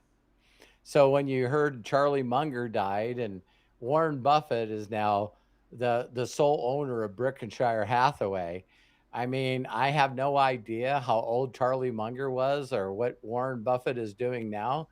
But, people want to leave something and make an impact in this world. But, they give up on something every 60 days, every 90 days. I'm just asking you, maybe you should take the time to read Rich Dad, Poor Dad and think about, because like Matt said, there's going to be two groups of people in the near future. And when we say near future, I'm talking less than 3 to 5 years. And there's going to be two groups of people. One group of people are going to be struggling, and another group of people are going to be making millions of people happier that they were with them in a community than not. And so I don't know when you think you should start on learning. And then one other thing I wanted to say, I'm not going to say his name, but there was someone recently that I shared with Matt and my wife, Terry, today, that, people can dedicate their lives to something and then all of a sudden that doesn't exist anymore. And we hear this all the time, like with Kodak, not thinking that digital art, they actually had people that said this in a boardroom. People testified to it. And they said, people are not going to be interested in pictures they can't physically touch. Well, and also too, Kodak made the mistake of actually being part of the invention of digital cameras early on and saying no to the idea. So they were Yeah. like, what do you mean? You invented the shit that's going to put us out of business? It's like, no, you don't understand. This is the next step. And it's like, it's going to put us out of business. Yeah, And then it's it like did, but it was because they didn't do AT&T. it. It's like Sony got to them. AT&T. AT&T had a whole lab in research and development that came up with the cell phones. And then it got voted on in the board, and they said it was an expensive walkie-talkie. Right. So two brothers worked in that lab called the McCaw brothers. And they're the one that started LA Cellular. And then I think it was 8 or 9 years later, AT&T had to buy it back from them for $9.6 billion. They got paid to invent the product that AT&T had to buy back. It blows my mind still, like thinking long term, because we're just talking about it, short term game, long term planning. Imagine you created a company, right? And your company's doing really, really, really well. And so well, in fact, that one of the largest companies on planet Earth comes to you and goes, we will buy your company for $1 billion. How do you say no to $1 billion? It's so hard to say no to that. Imagine that. Yeah. You'd have to have long-term thinking. Yep. So you have two separate types of people. You have one who is that goes, you know what? I'm done. I'm calling it. $1 billion is more than I ever anticipated ever seeing in my life. So let's sell it. And those two people are the guys that invented YouTube. And they sold YouTube for $1 billion to Google. YouTube now is the second largest site on the planet outside of Google. And the amount of ad revenue and money that passes through YouTube is more than most countries. Yeah. So that $1 billion acquisition, because every single time an ad gets run, you get paid a percentage, not all of it. Every single time a video gets watched or all these different things, right? Of course, you have to pay for server hosting. But you think about these things. That was that they went short-term planning. I don't want to build YouTube anymore. Let's get rid of it. Give it to Google. Google had long-term planning for it. It worked out. Now you have the opposite. Mark Zuckerberg. Mark Zuckerberg got offered billions of dollars many times over to buy Facebook, including from Google and Microsoft. Consistently said no. Still has the most market share of his own company. Right? Still is CEO and leader enough of the board that he can't be taken off of it like Steve Jobs did or Sam Altman did for a little bit with OpenAI. If you went and look at Meta stock, they were actively trying to get rid of him. And if he wasn't in that position, they would have done what they did to Steve Jobs, to Mark Zuckerberg over the last couple of years, because he took all the money and went, we need to invest it in AI and VR and AR because that's the future. And they all went, dude, we're a social media platform. He's like, nope, I know we own Instagram and WhatsApp and Facebook. We're going to rebrand my entire company because it's mine. We're going to rename it. Dude, what are you talking about? Facebook is a household name. You want to rename it to something else? Yes. What do you want to rename it? Let's call it Meta. Okay. Where did you come up with that? Well, it's based off of the idea of a metaverse, which is this virtual reality place that we'll all interact in the future. Dude, that doesn't exist. Why would you want to invest billions of dollars every single year into a stupid idea like VR, AR, and artificial intelligence? What a bad idea that was 5 years ago. Billions, you guys, for Reality Labs is what it was called. If you go look at the stock right now, it's up, and Mark Zuckerberg, once again, is one of the wealthiest people on the planet. Because instead of thinking of short-term gains like all the people that wanted to kick him out of the company, double down on social media, dude. Right. He's like, I'm the guy that saw it coming, dude.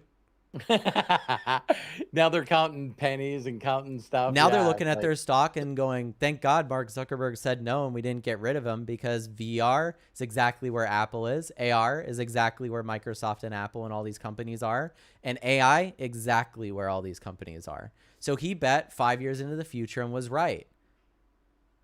That's the difference. You have to, but imagine how many times you have to think.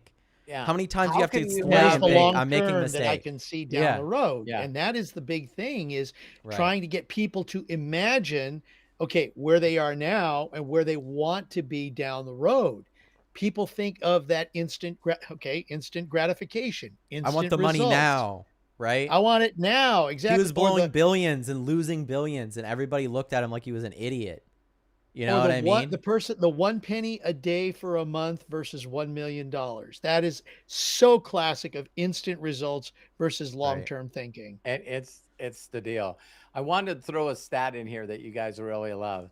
I put in here how much money did YouTube pay YouTubers in 2023?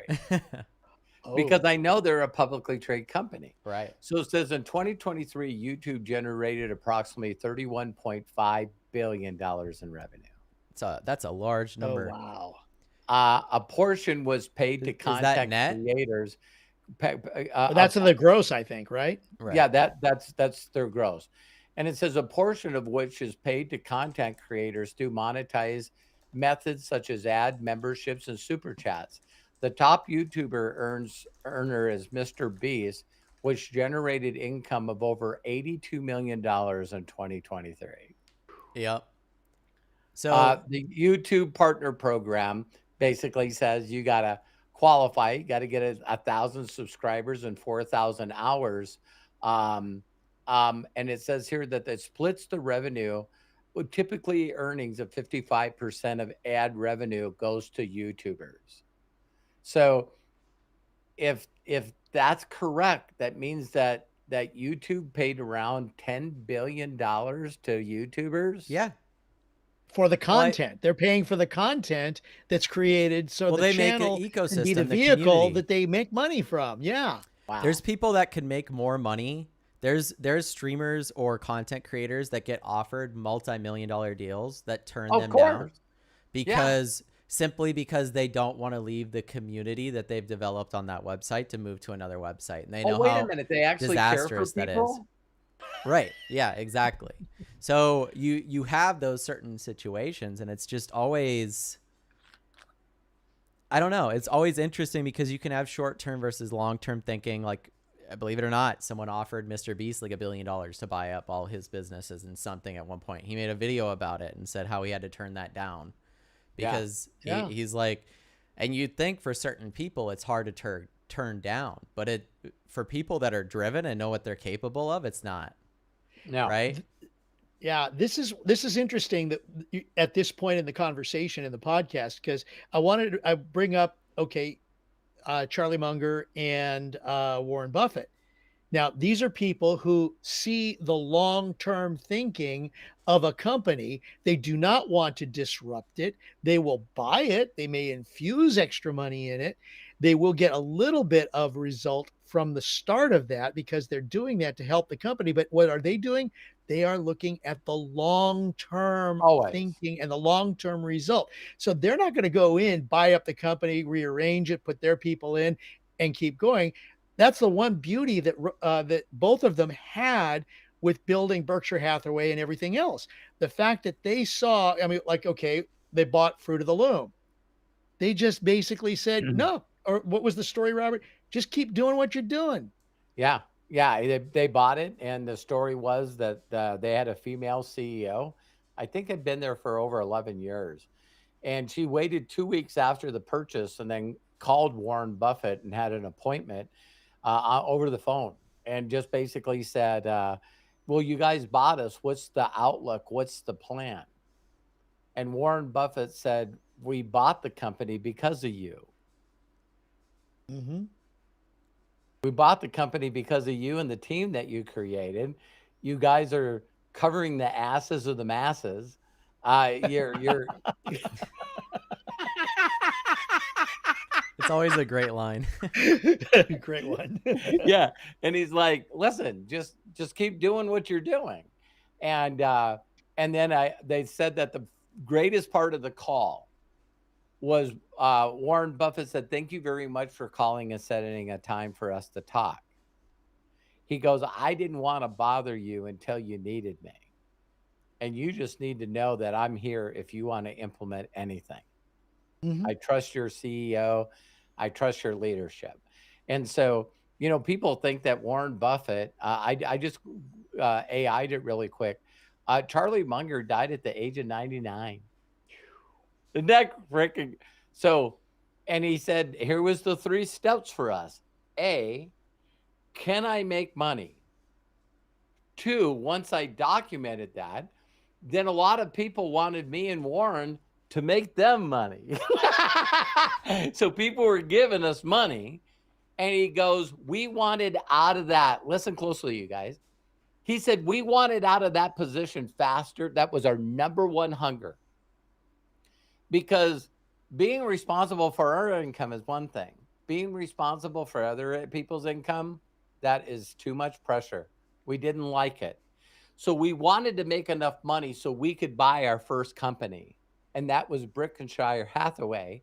That was a textile company. And they used that dummy corporation that was traded on NASDAQ and the New York Stock Exchange to start using that leverage to buy other companies. So Warren Buffett and Charlie Munger are always saying, you know, people keep giving us credit for picking stocks to make money off of. No, people make money off buying our stock because we buy companies. We buy successful running companies. And they let them continue with the success that they have. They don't change it. I used to be in the Yeah. radio industry, and I always, for lack of a better way of saying it, loved it when new companies came into the market because they bought a radio station and they changed the whole format, thinking that what they did was better, even though they had the numbers originally when they bought the station. If they would have just left the station alone, not change anything, keep the talent there, keep doing what they were doing, the station would have still continued to be a success. There were radio stations that went from local talent, which is the big thing about radio and why it is so successful, to being either talent at one location where you have a network of stations together at a certain time, or they would pre-record everything. There's a format that I don't think CBS runs it anymore, but there's a classic rock format out there that's been around for a while where there's Is not that even Rick Dees? no. Oh. But That's going, there's no who? talent. I'm sorry, I missed that. No, but there's no talent on the radio station. It's all just some omnipotent voice saying, AI. hi. Yeah, it could Well, very of well course, be yeah. AI, pretty much. I think it would be considered a precursor in the radio industry to an AI, but it's all pre-recorded stuff, and it's not even timely. And so they start taking the personality out of radio, and what happens? The whole radio industry falls victim to what's now out. Right. Spotify, podcasting, all these different formats that people can just pull up on their cell phone. Streamer. and streamers. Exactly. So yeah, it's just syndication. Yeah, exactly, Right. Melody. But the syndication has just taken all of the personality. I mean, there's points where syndication is good and fun, but when you take the personality out of whatever it is you're doing, when you're taking that life force, I think is a great way to put it, out from what it is that made that successful, that's when Well, then- everything kind of just Well, dies. that's when they go to XM radio. You know what I mean? Yeah. And that's actually why Howard Stern made XM radio and Sirius so big, is because they kept the personality Yeah. and the all they were able, influence. and the influence. Exactly. That's the thing, is like, if you're LeBron James and you want to play for a team, your influence, you could be an amazing player. Mhm. Amazing player, and there's so many in the NBA. And get a really nice contract. You ain't getting $100 million contract unless you have influence. Right. That is the only way. Got to fill seats. Got to fill seat and sell jerseys. Buy jerseys, sell shit. You have to be good at what you do on another level. You know, like you could see all these different people. Like Mr. Beast is another good example, right? There's the difference between someone that's going to do YouTube and someone that's going to do YouTube and make a company out of it and employ people and run a business out of it. You know, Or somebody who believes in what they do so much that they're willing to take less. This is what Jack Nicholson did with the Batman, or what Reggie Jackson did with the Angels. they said, okay, you give me a base salary up to a certain point, and if I draw more, then you pay me an extra Back end. amount or give me the Oh yeah. residual This is on this is that on the Boy, back end, end. back end is definitely long-term thinking, Oh isn't my it? God. Up until Jack Nicholson did that with the Batman, it was like people were saying, what? You're not getting your whole money up front? No, I'm getting it on the back end. And look what happened. Wow, great example. right. And there's Great also example. so many others. I But you're think, betting on yourself. Like yeah, Christopher Nolan is one of those directors that does that. Of course, James Cameron. yes. Like I was just going to say Cameron. Yes. that legit. And they show Mr. up and they Beast. they bet themselves with their own money, and they go Yeah. like, Cameron Amblin bet is that on another one. Titanic. Yeah. Right. And he won. Mr. Beast has 250 employees. Yep. Well, yeah, there's people that have to make sure the candy That's bar a little stuff better work. than yeah, it's hard to call someone like that. Well, going back to YouTuber. He's an YouTube. entrepreneur. Yeah, Yeah. going back to YouTube. What was their net profit last year? Was how much Net? billion? It just says their revenue was 31.5 billion. Okay, Okay, yeah. so that's the gross. So I looked up the gross of how much Amazon made last year. Do you guys want to guess how much? 300 billion, 30 billion. 30 billion. Okay.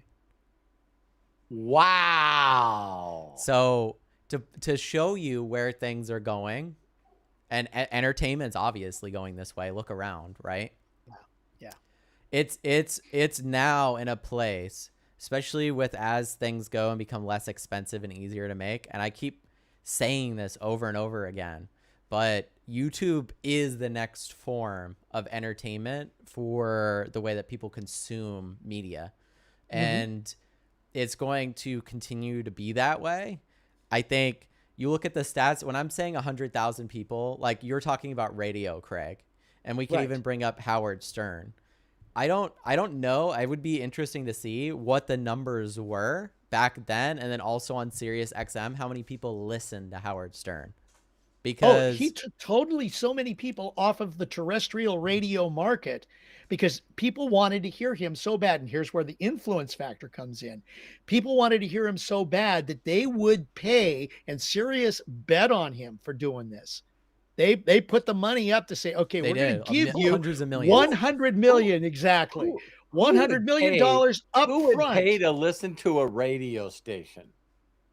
Well, look what's happened. Yeah. A lot of people. A lot of people. But that's the thing, it's the And it was almost influence. the start of streaming services because of that. And look where things are now. Matt, you bring that up with like, okay, YouTube, there's channels that play music. There's channels that there's talk radio on YouTube. Lame. YouTube is its own broadcast media now. And still it's growing. beating everybody by a long shot. It's not even close. I could look up broadcast and cable television stations right now are hurting because of streaming services like YouTube, because exactly what you said, Matt, where people are wanting their okay, fine, in this case, instant results, instant gratification on YouTube, because there's the snippets there, and then there's also the long form. People would rather listen to a Mr. Beast or watch that show rather than some procured media on ABC television. Maybe I have 10 minutes here and I have an hour here because I'm running on the treadmill, or I have this here or that. It really gives you the ability to do those things. And then, of course, the algorithm becomes better and better enough to serve you shit you actually want to watch, instead of paying for something for 1 month just so you can watch the one thing you want to watch and then cancel it. Which is how most of the social networks work, or the streaming networks. Believe it or not, last year Disney profited $31 billion. So that goes to show that, believe it or not, YouTube's still going in the up and up of those curves. Disney's been going down in that curve, but that's, you accumulate a lot of things to that. Right. But YouTube TV has 8 million subscribers and made $7.5 billion. And that's just the streaming service, right? Just off their YouTube TV. Yeah. But people never look this up. They don't notice that these trends are happening because they're not in them. Like I grew up with YouTube, and I've watched YouTube evolve from some goofy website that people uploaded stuff to to the predominant place people consume media, and TikTok even showing up, right? And growing so quickly. That forced YouTube to respond, and they grew YouTube Shorts, and now that's massive, right? So it just blows my mind to be part of one of these upward trends and be part of it. You know, Dad, you always try to pick the right trends and stuff, and that's how I feel now. I'm like, okay, not only am I involved in storytelling and AI, but I'm also involved in streaming and content creation. It's like, could I position myself in any better spot for what will happen in the next couple of years? Not from my memory, unless if I worked in AI. You know what I mean? Right. That would probably be the best place to be if you were working in AI. But it's crazy. It's a great time to be alive if you want to make shit. It really is. Well, look at some of the traditional broadcasters right now. Sorry, Robert. Look at you have a Bill Maher. What was the latest rumor about Bill Maher? He's not going to be with HBO after his contract expires. He's going online on his own channel on YouTube to do his own productions, and all of these other streamers, Chris Williamson, Joe Rogan, Don Lemon is another one, Chris Cuomo, if you're news junkies. I mean, they've all gone to the YouTube platform or the streaming platforms because they feel that that is where their voice can not only be heard, they'll be able to influence, there's that word again, influence people on how they think and feel and their way of thinking and consideration. Build your own following, and don't rely on, I think that for YouTube, when they started, you know, sometimes it's so obvious you don't see it, but you know, from YouTube to have the vision when they started to actually think that people were going to create a channel. So we got a radio channel, we got a TV channel. To think that their mindset when they started YouTube was, why wouldn't you build your own channel and put up your own content? And like Matt said, it's like, how long have people gone, that's stupid? Well, yeah, it used to be like, to show you how much society has changed, and people joke about this. They joke about it all the time with the younger generation, and it's one of those things that I just laugh at because it just takes a couple of minutes of thought to figure out. At least for me, maybe not everybody, but it's the concept of, it's like, okay, well, this person makes money off streaming video games or making YouTube content. That's got to be one of the stupidest things you could do. You know what I mean? There's no way you're going to be a success at that. And then you see society slowly shift, and you can see the disconnect between the generations, because every young person goes, if I want to make money to get myself from A to B, I'm going to do a couple of side gigs. Maybe I'll run Uber Eats. Maybe I'll deliver groceries or something like this so I can pay my rent and stuff, or drive people around in Uber. But then on the sidelines, what I'm going to do is I'm going to make content, and I'm going to be a content creator, and I'm going to try to get eyes and get influence, because I'm fully aware that that is where you go now. Like that's the number one job that people want, right? Is to make content and be content creators. It's not to be a firefighter. It's not to be an astronaut or any of these things. And you could joke around and say, well, in China, you know, it is, or whatever. And you hear these different types of propaganda of reasons why, whatever. But I think it's just a trend of what is not only the most important, but also the most fun and the most exciting route to go. It's not exciting to go up the corporate ladder as it was 50 years ago. So now, if anything, it doesn't exist, right? Like you're more pretty much. Yeah. Imagine coming into this situation, right? So, and I've heard this situation. You've worked 15 years at a job as an IT person or whatever it may be, right? You're a head, you're a senior person. So you're getting paid $160,000 a year, pretty good salary, right? All benefits, you got all your benefits and everything. You get fired because it's easier to hire somebody for $45,000 a year that just got out of college as an IT person. And so therefore it's easier to let you go instead of, and that's the new route people go. So you have people, so it's like when you join a company and you just saw someone that spent their whole career at that company get fired, what are your odds of staying at that company long term? Like zero. You know what I mean? Well, You'd be it like, was that'd You're be a lucky nightmare. if you can continue like that, if that company's got that mental Not with thinking. AI. Because yeah. yeah, but You I mean, won't. the whole idea of the 40-40-40 concept that we've talked about before is out the window. Yeah. It So you can't really long is. term think that way anymore. And people ask No. themselves why young people's long term thinking is in content creation and not Yeah. getting a job and working.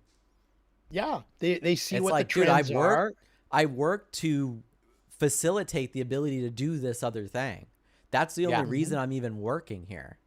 And it's like there's this massive shift happening and people don't really realize it, you know? Yeah. I looked up really quickly. Warren Buffett is 93. So I didn't know that Charlie was 6 years older than him. That's probably why he looked up to him. He I got really to looked read up. Charlie's what is it? Poor Charlie's Almanac. I got to get around to reading that. Yeah, and so I think that we could close this out by each and every one of you going, we have some incredible things that we offer to the public, like our Imaginators that we do on Sunday, and our Inner Circle that we do on Thursdays, and we're even streaming this live right now. If you guys are watching it recorded, we always love doing this live for our Inner Circle and um, Imaginators. Imaginators. And the only reason that we wanted to bring this up is I'll tell you how you become a long-term thinker. You ready? You become a long-term thinker by hanging around other people that think long-term. You pick up imagination of people talking about years from now, the amount of people that they're going to impact and the legacy they're going to live. I know this is going to sound harsh, but you become who you hang around. So if everyone you know is an instant person, you're a fucking instant person. Just that simple. You got to hang around people that are constantly telling you what they're going to do this year, next year, where they're going to be in 2 years from now, 3 years from now, 5 years from now. And when you hang around people that think like that, you become that. So I got to hang around a couple of mentors that never, ever, ever, ever, ever stopped talking about their imagination and vision. The person that taught me how to do this business 37 years ago told me, he says, have you ever heard of the Inc. 500 magazine? I go, no. And he goes, well, let me show you. Had one in his briefcase. Showed it to me, and he said, this company gets the 500 fastest growing privately held companies in the world. Microsoft's been on it. Steve Jobs has been on it. And he's just started listing all these names off. And he says, one day, listen to these words, because it's fucking crazy. He said, one day I'm going to be on the cover just like these guys. And so whatever company hit number one, that person got their soul thing. It showed them. They were number one in Inc. magazine, right? When my mentor hit number one, it was an anniversary series. So they had my mentor on the cover, and they had Bill Gates, and they had Steve Jobs. He told all of us, I'm getting all my hair standing up. I'm going to be on the cover of Inc. magazine as the number one fastest growing company. And I'm going to be on the cover just like the rest of these guys. He's the only one that has his picture on the cover with those other guys. So how many people could be on a cover of a magazine? But how many people would like to be, hey, Bill Gould just hit number one in the Inc. 500, just like Steve Jobs, just like Bill Gates, and it's like, when you hang around people that, and here's my last statement that's really, really fun, is I hung around people that usually life is the opposite of what you believe. I hate to tell that to you, but it is. But people that are long-term thinkers are talking as if it happened already. They're a little out there. They're the out there people, like the Apple commercial. It's the people that are the weirdos, the The rebels, misfits. the misfits, the rejects that are going, I don't give a fuck what everybody else says that I need to do. I don't give a shit about anybody's opinions but my own. And so when you see the people today like an Elon Musk or the guy that started Nvidia, and you see these people, the one thing they all have in common is they have other people that have already done it before them as inspiration of the story. It's like these guys started out of their fucking garage, and here's what you got to do that no one else will do. You got to tell the world. You got to shout it from the rooftops and tell everyone the imagination that you're going to accomplish. So you imagine it, you tell the fucking world, and then you figure it out on the way. You do not figure it out first. You do not figure it out first. You cannot know what's going to be different in the future. It's impossible. So sometimes you create a computer that's a personalized computer because you want to compete against Dell and these other companies, and you call it Lisa and you put it out in different colors, and everybody goes, fuck no. And then the board gets mad at you and kicks you out of your own company. It's like you got the yin and the yang, like Matt talked about, So, the first step is you got to consistently try things. But if every one of you would just talk to yourself, the thing that you have. And you've heard me tell this to you guys a million times. There's people that make a full-time income by skipping rocks on water, stacking plastic cups, throwing darts, sharpening fucking pencils, drawing stick cats.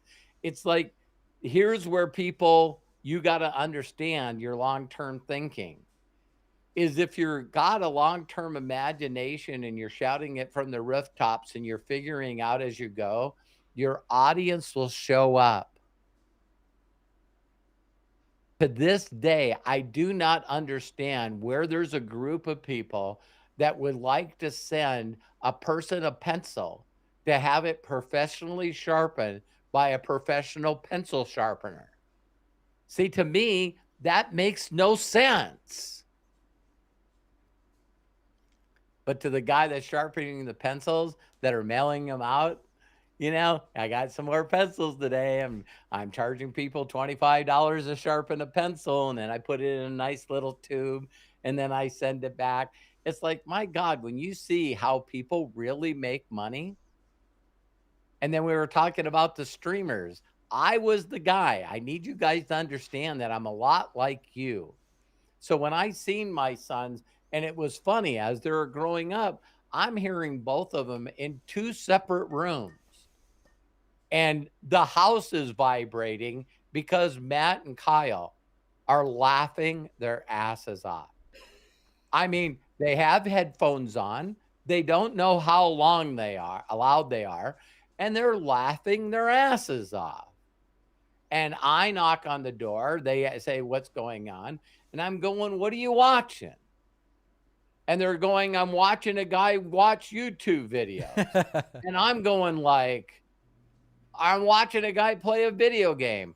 And my mind goes, that is stupid. Until they got old enough to understand how to explain to their father. So I'm like, joke with them. This is my inside joke with my sons and my wife is, guess what? There's a great big fight happening this weekend on MMA. You want to watch it? And they're like, no. And then one day Matt came to me and he said, so wait a minute. Are you watching people that know about MMA fighting and they're telling you what's happening to a fight that you're actually fucking watching at $70 a pop on pay-per-view? Are you watching people talk to you about what you're both fucking watching? That's not funny. So we watch basketball, we watch football, we watch any kind. I watch NASCAR, and they got three guys that understand NASCAR, and they're talking about NASCAR while we're all watching NASCAR. Yeah. And I'm going like, wait a minute. This idea's been around for a long time. Yeah, no, I mean, think about it this way. There's so many people, and it took me a while to get this too, but it's like, not only are these people building a community or whatever, but they're also like they're commenting on certain things that are happening. Similarly with like a Joe Rogan on a UFC fight or anything along those lines, like the commentators you're talking about, right? They bring not just insight, but then they also bring entertainment. Yeah. Because when Shaq's commentating a basketball match, that is a reaction. Yes. And believe it or not, people get paid hundreds of millions of dollars to do exactly what you just did while watching YouTube videos. So yeah. Well, you're almost pulling people out of the two chairs next to you. Right. No, I was watching this because I'm trying to get more of an understanding of like the big dogs on Twitch, right? The people that are really pulling in big numbers. Like, what are they doing? So last night I watched this one streamer. He's 26. His name's Queso, and there was like 70,000 people watching him play some indie horror game last night. And I'm watching him react and make content out of nothing. And I'm like, that's the skill. That's the skill. The phone rings in the video game and the person's like, this is your first night in the job and here's what you have to do. He goes on a 5-minute rant in the middle of the stream about how fucked up it is that this is the first day on his job and they're forcing him to do all these. He's playing into it and making it interesting. Kind of like improv, you know, It's like they throw you something and then you play with it. It's just another lever of that. That's Kevin Hart's superpower. That's a lot of comedians. That's what podcasting and a lot of that reaction Kevin Hart's superpower is while you're talking and you're asking him if he knows about something, he goes, well, ask me a question. And the person will say, well, how many subscribers does this channel have? And he goes, what do you think? And he's going, the person goes like 300 million. See, I knew that answer. And you're going, you know, I know what you're saying. Listen to this. Do you guys know Joe Rogan's quick story?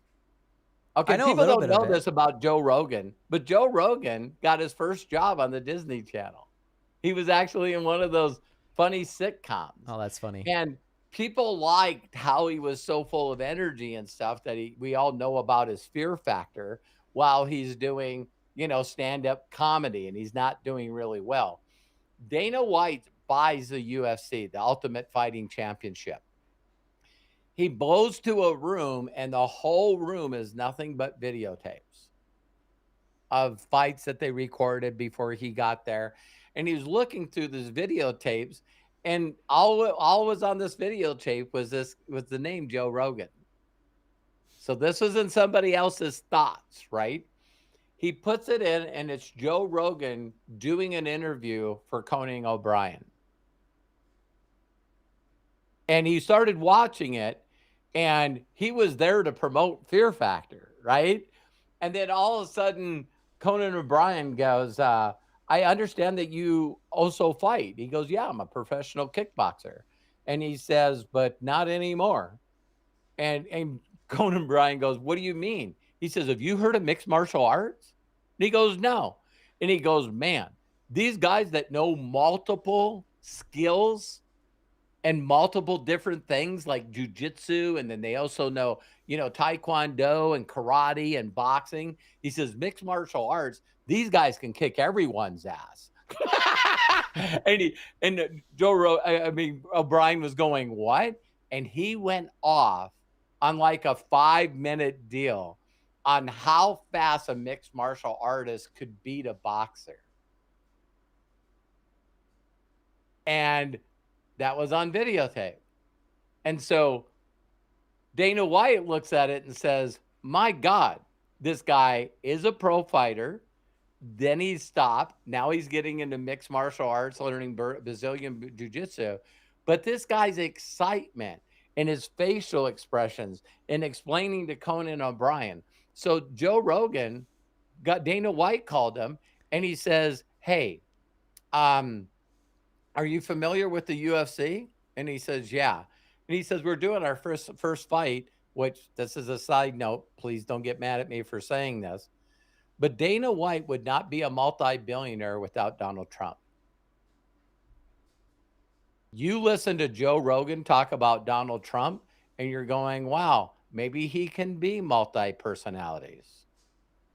There wasn't one state in the United States other than New Jersey that would allow mixed martial arts fights. And when Dana White bought UFC, Donald Trump called him up and said, you can do it at my casinos. And when Dana White showed up, not only would he sell tickets, Donald Trump, for the UFC, but Donald Trump would sit there in every single fight. See, no one hears the good stories about somebody on either side, right? So then he calls up Joe Rogan and he says, listen, would you be interested in coming here? I'll fly you out. You can sit at the ring and you can call these fights.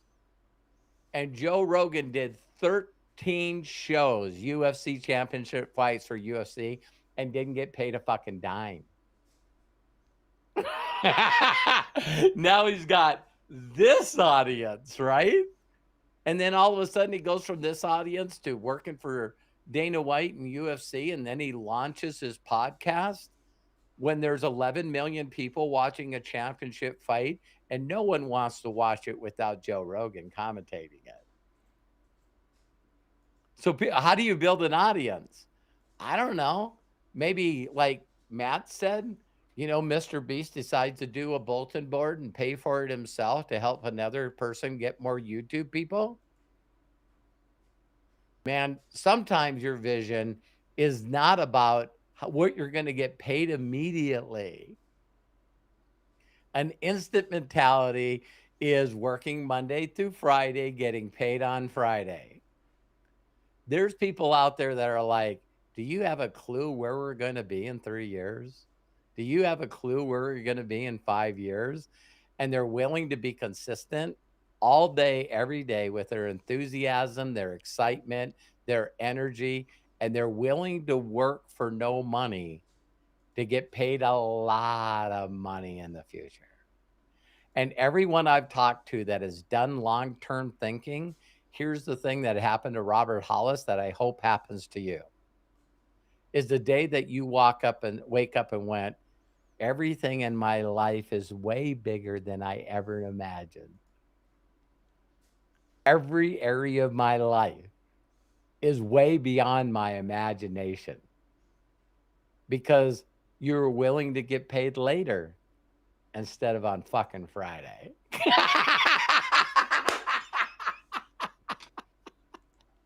That was perfect. I got nothing to say to that. As normal, that was amazing. Thank you so much, Dad. Thank you, Matt. That's Just solid. hitting it out of the ballpark, you know? So. Craig, you and Matt pull it out of me all the time, man. Well, I feel like the whole podcast builds to like the crescendo, like a music act or something. And then you just give us the final word. So thank you guys so much. Ninth, was it bases loaded? Here comes Robert. 3-2 count, 2 outs. Out of the park. Thank you, guys. I love you guys. Love you too. Go ahead and close us out, Craig. Thank you guys for watching us live too, by the way. Everybody that's been chilling on here with us. Absolutely. We'll see you guys next time. And you can follow Robert Hollis at roberthollis.com. Also, if you'd like to join our exclusive communities, the Inner Circle and the Imaginators, you can join us by going to roberthollis.com/join to register. There'll be lots of great exclusive content, and you'll be able to participate in our special breakthrough sessions to help you move to the next level. Please don't forget to like and share this video on YouTube. Share it with those that have ears to hear and who love all of this stuff. We want to grow our podcast so that we can get it out there. We want to have you help us grow our community and our reach. And thank you very much. Thank you, and shout out to our executive producer and visionary, Matt Hollis. Matt, bless you, my friend. Thank you so very much for being our foundation. And of course, Robert Hollis. Oh my gosh, the home run king on these podcasts.